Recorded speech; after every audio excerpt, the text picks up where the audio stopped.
friends, welcome back to A to Z Relationship Matters. So now let's move on to the next episode of A to Z Relationship Matter. So let's see about the B of A to Z Relationship Matters.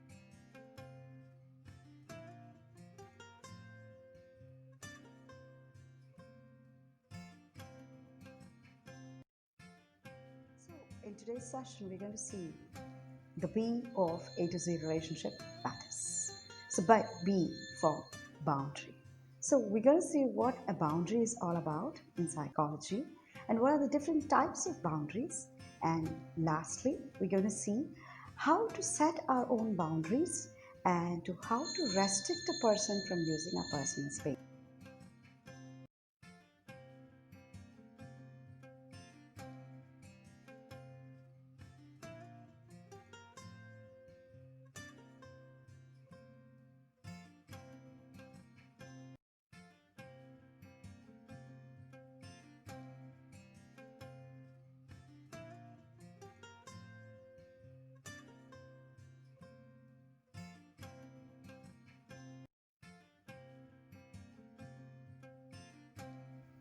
Now let's talk about the types of boundaries. So the first being the physical boundary. What does it say and what does it talk about? It talks about the senses involved and about the action or behavior of a person.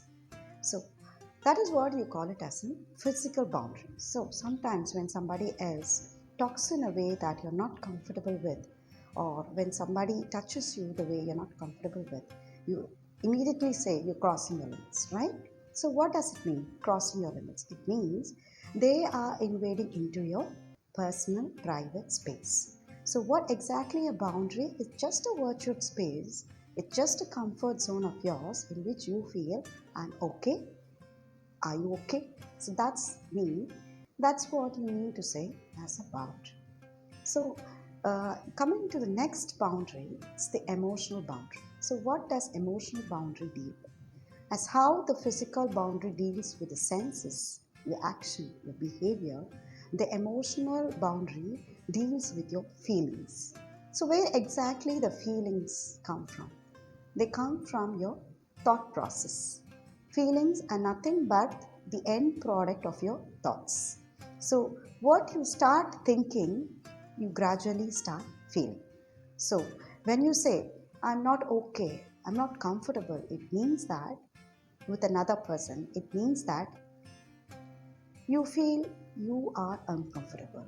So, somebody is getting into your emotional boundary and you're really not comfortable with that. So this is what you call it as an emotional boundary. So next, coming to the important boundary, spiritual boundary. So this spiritual boundary, what do you call as spiritual boundary? Spiritual boundary is concerned with the belief system of a person. So every person has his own belief. He has faith on something else. He has trust on something else.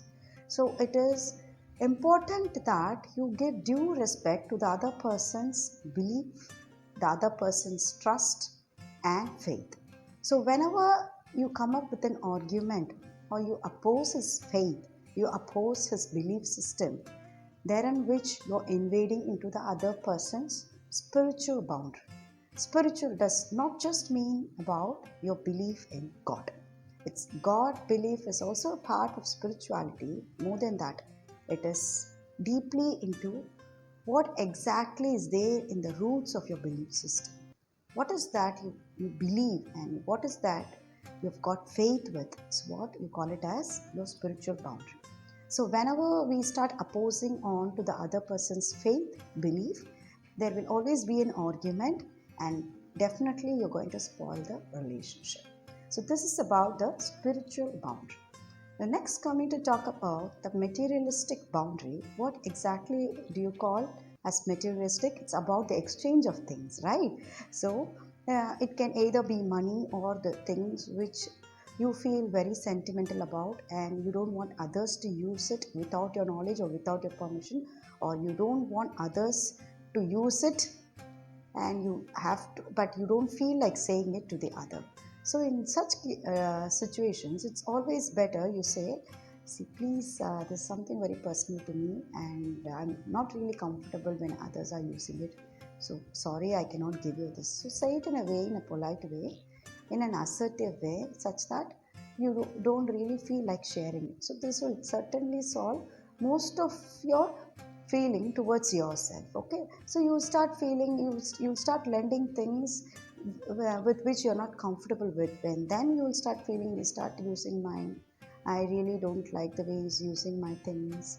So I really didn't like the way he's asking for money and all those things.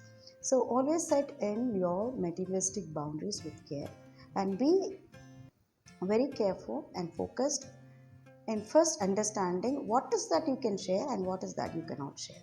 What is that you're okay when others uses it, and what is that you're not okay when others uses it. And be very clear about materialistic things when you think others need to take your permission to use it. Okay, so this is about the materialistic boundary. And finally, coming to the psychological boundary. What do you mean by psychological boundary? So, what do you mean by psychology? It's just a kind of perception which every individual has developed for himself or herself. So, we really don't know whether this is right or wrong, but we still believe in a kind of perception that, okay, this is how I believe it to be, this is how I perceive it to be, and this is how I'm going to get into the action, keeping this perception onto my mind. So, this is how you start doing things with your psychological frame. So, this is what you call it as a psychological boundary. So, sometimes, for example, you might think, okay, I will not go out on a Thursday after 6 p.m. Whenever I get out of my house on a Saturday after 6 p.m., there's something bad that happens to me. So this is going to be a psychological perception or belief or anything of that. So you've already drawn a psychological boundary. So it's always better that you go on with the psychological framework, because when something happens against your will, when you ever cross your psychological boundary, you start developing a feeling of strong guilt. So it's always important that certain things psychologically you will have to clarify what is right and what is wrong. And don't always just go on with the perception that this is what it's going to be, and just don't get your mind into such kind of framework. So this is what we call it as a psychological boundary. So very importantly, I do wanted to talk about one thing, which is about the physical boundary. So these days, there are numerous cases which addresses women who has experienced kind of harassment sexually at workplace, at private place, even it can be a domestic violence as well. So whenever we talk about women empowerment and we encourage women to work, first of all, every woman should understand that her security and safety lies with her own self. You can never depend upon any external security agency to safeguard you. So, first of all, you should be clear about drawing your physical boundaries when you go to your workplace. So, say for example, there is a case in where a woman was working. She was about 25 to 26 years old, and in her team she has three to four male members. So in that they were typically two different kind of members. Both are male workers, wherein which one person was like, he's very social, he was very free, and he used to crack jokes, he used to move with every woman in the cabin, he used to talk to them very freely. He used to take up their lunch boxes and have their food. So he was like a very freaky guy. And another person in the same team was like a very silent person. He used to feel very shy, and he never used to talk much with women, even with men in his team. So in such situation, for every tea break, a lunch break, this girl who's newly joined used to go along with her team members. So she happened to get a message from this boy who's a very silent person, he has texted her stating that you are very casual, very cool, and whenever the other person in the team snatches your food from your lunchbox or tampers on your head or pats in your back, you're very cool about that. You don't really react. But today in the lunch break, when I snatched your lunchbox to have your food, your face reaction immediately changed, and it showed that you really didn't like. Why don't you like me, and why are you treating me differently? So this is the text message which this girl has got from her another male colleague. So what do you expect her to reply for this? She is a very intelligent girl indeed. She did not reply anything on the text or in the SMS or any kind of chat. She was silent. The next day, when she goes to office, she meets the person who has texted her and clearly apologizes. She says, I'm very sorry. I don't really mean to treat you differently, and I don't know how this thing happened. For me, everybody is the same, not just you or the other guy. Everybody in the office is the same. You're all colleagues to me, and of course, I treat you all as good friends. So, in case if anything, I had made you feel in a way that you have been neglected or I didn't treat you in a respectable way, I'm very sorry for that. And you know what she did? Her actions totally changed. She maintained her physical boundary in an intact way that she gives the same kind of response to every male member in the office, in her team, in her cabin. And when she is not fine with somebody else taking her lunch boxes or snapping her or kicking at her back, she immediately responds and gives a kind of negative reaction stating that, see, I'm not okay with it, please don't do it with me, in a very polished and a very calm way. See, please, I'm really feeling uncomfortable, please don't do it. She says the same thing to every person.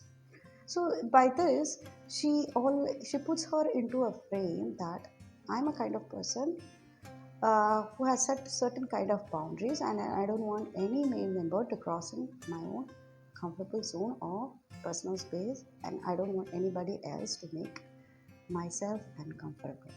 So by doing this, she lives in a very safe work environment. Rather than when she is supposed to argue with a guy saying that why it's my own wish, I can treat anybody as I want, she's really risking herself. So she will never enjoy a kind of safe workplace. So for every woman, it is important when you go for work. There's a lot of personal challenges you're meeting, and you're also professionally meeting so many other challenges. So, in spite of all those things, always remember that you will have to project yourself in a very decent, dignified, and respectable manner with all your male colleagues. If anything you're not feeling really uncomfortable, then immediately acknowledge the same kind of feeling as how we used to discuss. We discussed right in this previous episode how important it is to acknowledge your feelings. So in the same way, say that I'm not okay with it. Sorry, please don't mind. Say it in a way and carry on with your work. And such things will definitely safeguard you from all this kind of sexual harassment at work. Okay, so stay safe, be proactive, and draw your boundaries carefully.